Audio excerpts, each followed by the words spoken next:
My name is Olwyn. I am 43 now and I am from Tipperary in Ireland and living in Dublin at the moment. So my story is probably very different to everyone else's story that you've heard today, but I feel it's really important that we see all sides of Serum and who they really are. I went on a journey of IVF on my own about 5.5 years ago. It all started as a solo female when COVID hit, lost my job, everything, and went through the system here in Ireland and felt very alone, very lost and very confused. With that, I went on to online on Instagram explaining my story. Before doing IVF, I thought I'd adopt, I thought I'd foster. It was not a road I was going to go down on my own. But I decided after I was told that my weight was an issue, that I wouldn't be able to foster or adopt in this country, that IVF was my only other way to go with having a child. Because children's all I know. I work with children. I had a kids business where I did parties. I still work with children to this day. So it was the only road I had left to go. After I was refused the adoption and fostering, as I said, I started my journey in Ireland and I went for IUI.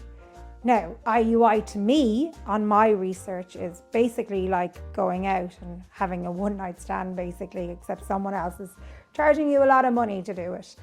I felt that it was done very fast, the decisions were made very fast, and if my weight was an issue with conceiving, that wasn't looked at this point. So all in all, that journey probably cost me 3,000 to 5,000 euro with no outcome really. I wasn't keen on going down that road, but I took that option because that's what I was offered at the time. We weren't very educated in it back then as well. So then I moved clinics because I just didn't feel as a solo female that I was necessarily someone they wanted on their books. Maybe they thought couples were easier or people who had better BMI, but I just didn't feel connected to the organisation I was with at the time. I don't feel like the need to say their name because that's someone else's business, is probably brilliant with somebody else, but this is my journey. From that, I moved to another clinic in Ireland and I had to redo all the testing again. And it was at this point, during COVID, I got a phone call because we couldn't go into hospitals, and the phone call said, sorry, I don't think you should waste 10,000 euros with us because your BMI is too high and I don't think I can get you pregnant. And my heart sunk. And I never felt so low in my life. So I went straight onto Instagram and I explained my feelings of how hard this was. I had been denied fostering, adoption, and now IVF in my country because of my BMI. And all I do is work with children and I'm extremely active, but my health never came into it. So after going onto Instagram and explaining this, people then told me about this place in Greece.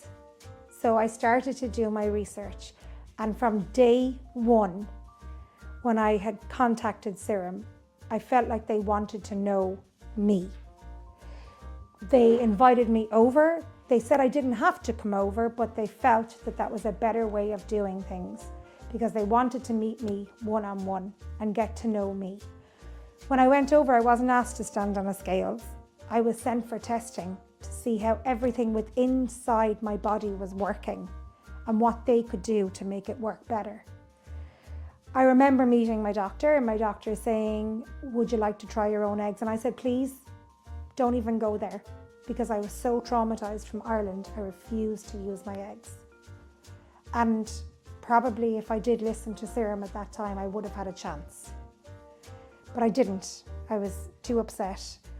But Serum took I felt like I was the most important person when I was with them. And I know from talking to other people that they have felt the same. And I stayed in Greece for a really long time, and I did many rounds, one of which was successful. Unfortunately, that pregnancy ended in a loss. And people to this day say to me, how come you're not sad? And I said, I never said I wasn't sad. Of course I was sad. But that little boy, I got it genetically tested with the help of Serum, who when I was back in Ireland, fought my fight to get that done till the very end, till I found out there was a genetic disorder and that baby would have been extremely sick. And it wouldn't have been a life for me or him. So the sadness of loss, but the family I made from Serum, the respect, the love and the care that I got was unbelievable. So if you're going to go on a journey of IVF, whether it's Serum or anywhere else, just make sure that they care about you and not just about your money, because Serum certainly cared about me. And I have to say, Penny alone has been like a second mother to me. My father came over and did my IVF treatments, and he called Penny an angel. But so are all of our staff. And I genuinely think they probably work too hard because they are always ready to reply. You won't be lost or confused. They'll help you on every part of your journey. And if it doesn't work out, don't blame yourself and don't blame Serum. And maybe take a little leaf out of my book and go, maybe it just wasn't right at the time.